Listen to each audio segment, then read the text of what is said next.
विषय नाशिक जिल्ह्यातील मालेगाव ज्या काही संस्था आहेत की त्यांनी बनावट तुकड्या, खोट्या नियुक्त्या दाखवून या वेतनापोटी लाखो रुपयाची शासनाची फसवणूक केली आहे। त्याच प्रकारे एक खाजगी एजंट नावीद अन्सारी अशा व्यक्तीचा देखील संशयास्पद या ठिकाणी काही घोटाळा असल्यामध्ये आपल्याला कुठेतरी समावेश पाहायला मिळतो।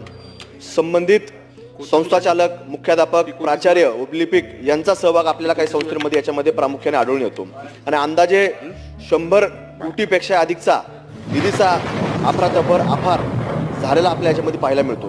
पुन्हा SIT मार्फत याची चौकशी लावण्यात यावी व त्या जगताप साहेबांनी जे काही मुद्दे उपस्थित केलेले आहेत या संदर्भामध्ये तक्रार आणि राज्यव्यापी जी काही SIT स्थापन केली जाते आहे त्या SIT कडे हे प्रकरण देऊन याची सखोल चौकशी करून जे काही दोषी असतील त्याच्यावर कठोर कारवाई केली जाईल।